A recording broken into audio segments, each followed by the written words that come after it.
problem I have with Look Both Ways is that the consistent person in Natalie's life is the one she treats like crap. Her best friend Cara is the one who's there for her during one of the scariest moments in her life. And in the pregnancy storyline, she doesn't speak in platitudes and she genuinely offers to change her own personal life plans to be with Nat and to support her, which is like a hugely generous thing for a friend to do. In the LA storyline, they move to LA together, and while Cara already has a job lined up, Natalie is still looking for one. Money isn't mentioned at all, but I would assume that Cara is helping Natalie to cover some of her living expenses. I wouldn't assume that she's paying her rent or anything like that, but at a minimum, Cara is probably being very generous towards Nat and buying her drinks and food and things like that. Cara is the one who pushes Natalie to chase her dream job at an animation studio, and she's always encouraging her to chase her dreams regardless of her circumstances or even self-belief. When Natalie is full of self-doubt, Cara is there to bolster her and lift her up.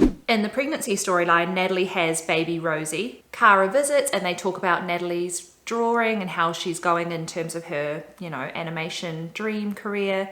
They talk about the baby daddy. Cara is clearly asking all the right questions because Natalie is really honest with her and open, and Cara doesn't offer her advice or try to problem solve Nat's life. She just listens and is there as a support. Cara allows Natalie to come to her own understanding of kind of the issues going on in her life. After a couple of years, Natalie visits Cara in LA, and Cara is so welcoming, saying, this is your home too, as much as it is mine. Cara's taken time off work to spend with Natalie, who she obviously really, really values and really cares deeply about. But Natalie decides to rush back home because of an issue with Rosie, the baby. Natalie's quite harsh towards Cara, who I think has every right to be upset. In the LA storyline, Natalie and Cara attend a mutual friend's baby shower together, and Natalie gets upset because of all the small talk and because her life isn't going the way she planned it to. She's lost her job, she's just broken up with her boyfriend.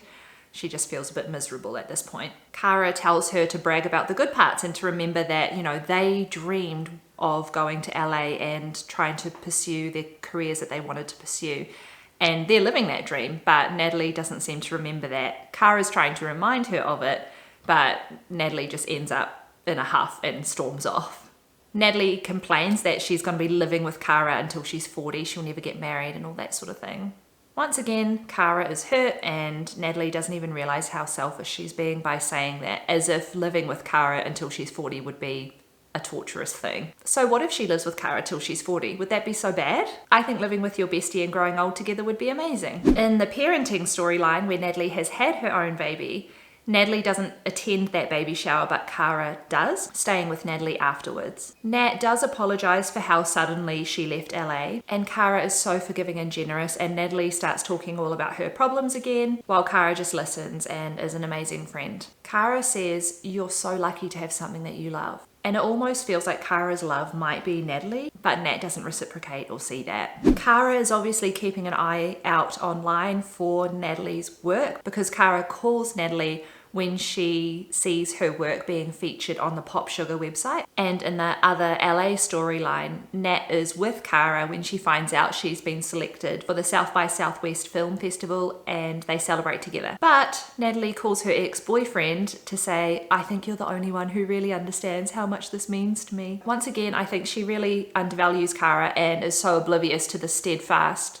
support and encouragement that Cara has given her. And it's really unfair to say that Cara doesn't understand how much animation means to Natalie and how much this opportunity means to her, when clearly she's been there for her from the beginning. The film ends with Natalie and her boyfriends in both storylines back at her old sorority house where, the pregnancy test was taken, and Natalie's life sort of split into two. It was a huge moment and a huge turning point in her life and in this film, and Cara was there for her at the very beginning.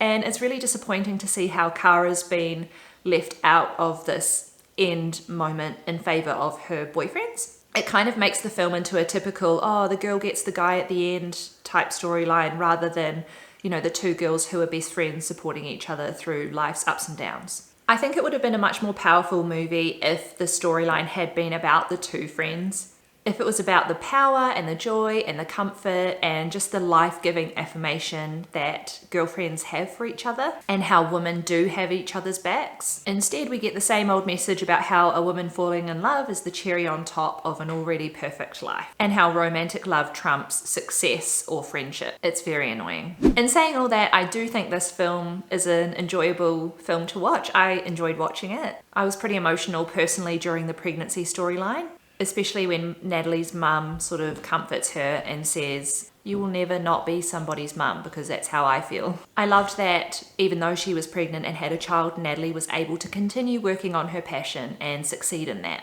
I'd love to know what you liked or disliked about this film in the comments below, and I'll see you next time.